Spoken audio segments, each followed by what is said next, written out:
The Bible's been accused of being an outdated book of superstition, written by people who didn't understand the scientific workings of the real world.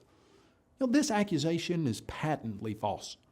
Not only does the Bible not contain errors and superstitious statements, but it contains amazing scientific facts that were written down thousands of years before we in modern scientific times understood how important they were. I'm going to give you a list of 6 scientific facts that validate the Bible. Number 1, blood being the liquid of life. In the 21st century, we understand how important blood is. We have studied it and seen its capabilities and its importance to life. But that knowledge was not well known in the past. In fact, in the past, ignorance of just how important blood is has caused some learned men to do some very tragic things. Up until the 19th century, doctors believed that harmful vapors entered the blood and caused sickness. For this reason, those doctors would literally bleed their patients by putting leeches on them or cutting the veins and arteries in the elbow and getting that blood out. The first president of the United States of America, George Washington, came down with a cold and his doctor was called and he literally bled him to death. So what's that have to do with the Bible? Well, thousands of years before this lethal practice of bloodletting was in vogue, the Bible stated in Leviticus chapter 17, verse 11, "For the life of the flesh is in the blood." And just a few verses down, it said that an animal's blood sustains its life. Today, we completely understand the truthfulness of this biblical statement. But how did an ancient shepherd like Moses in 1450 BC know that the life of the flesh is in the blood? It took the modern scientific medical community thousands of years and thousands of lives to discover this truth. Scientific fact number 2, sanitation practices. Some of the worst plagues in modern times have been caused by improper sanitation practices. In 1846, the city of London had a terrible cholera epidemic. 16,000 people had been killed. Well, why could the doctors of the day do nothing to combat this deadly disease? You see, the city of London had a serious problem with sewage. The streets were filled with raw sewage that people would literally open their second and third story windows and dump into the streets. Now, as we know in our modern scientific era, raw sewage carries disease and causes all types of medical problems. If the people in London in 1846 had turned their Bibles to Deuteronomy chapter 23, verse 12, they would have read this. "Also, you shall have a place outside the camp where you may go out. And you shall have an implement among your equipment. And when you sit down outside, you shall dig with it and turn and cover your refuse." 3,300 years before London's epidemic, the Bible had implemented a plan to stop such epidemics before they started. Amazing scientific fact number 3, an understanding of germs. In 1847, about 18% of women who went into a modern medical facility to give birth would die. That's 1 out of every 6. Well, why was the death rate so high? The medical professors and the students, before that they would give the treatments to the live women, they would do autopsies on dead women. And then they would not wash their hands properly. They would many times wash them in a bowl with no germ-killing agent whatsoever, dry them on a dirty towel, and then perform those examinations on live women. Well, if you're looking at that from a 21st century observer's point of view, you realize that's terrible. They're passing germs from the dead bodies of ladies who are dying and giving those germs to the live women because they're not washing their hands. But to Europeans in the middle of the 19th century, that idea of passing a germ was a completely foreign idea to them. When the doctors and medical students implemented hand washing procedures, the death rate plummeted from 18% to about 2%. These doctors in the mid-1800s had made an amazing discovery, or had they? Is it possible that the doctors simply rediscovered something that had already been known? Well, almost 3,500 years before the 1850s, the Bible stated, "He who touches the dead body of anyone shall be unclean 7 days. He shall purify himself with the water on the 3rd day, and on the 7th day, then he will be clean. But if he does not purify himself on the 3rd day and on the 7th day, he will not be clean." You'll find that in Numbers chapter 19, verses 11 and 12. You see, the Israelites were instructed to wash their hands in water with germ-killing agent in it 3,500 years before, in modern medical times, we knew that should be done. Amazing scientific fact, number 4. Ship engineering.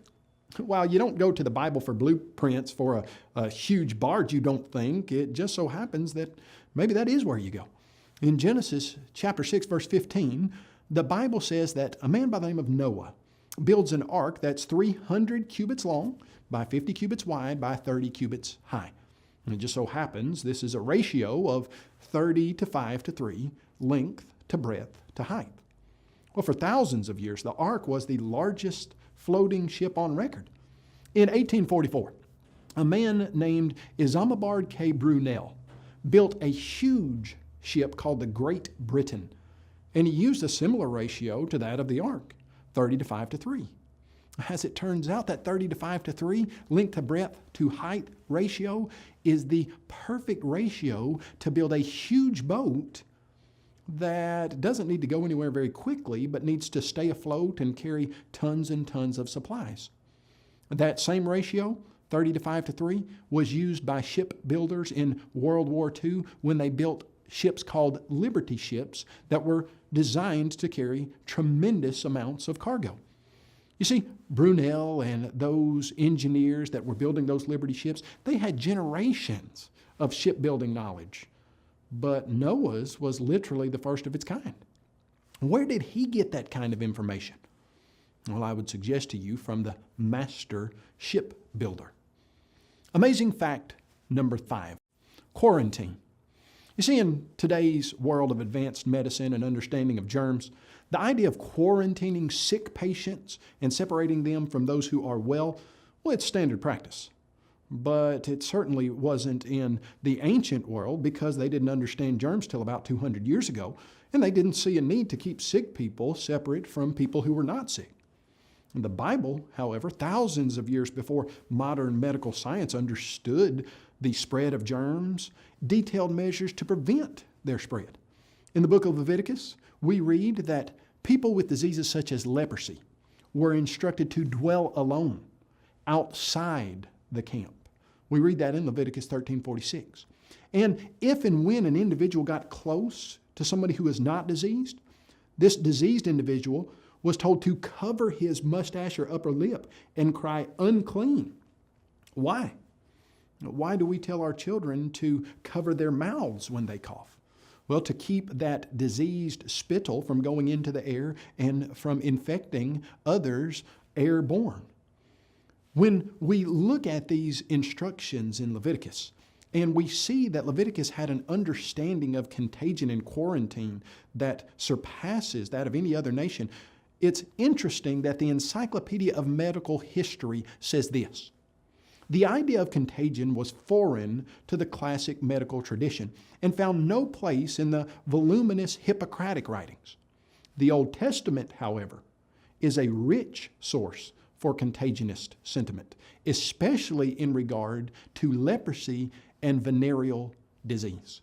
Now, here again, the Old Testament exhibits amazingly accurate medical knowledge that surpasses anything known that the humans who were alive at the time during the writers' lives could have possibly come up with on their own. Amazing scientific fact number 6, food regulations. In the United States, we have the Food and Drug Administration. It's the FDA. And it's designed to make regulations that keep people from getting sick from foodborne diseases mostly. Knowing that certain kinds of food, such as pork, are more prone to carry disease, the FDA will make a regulation like this. You can go into a restaurant, you can order a beef steak that is rare.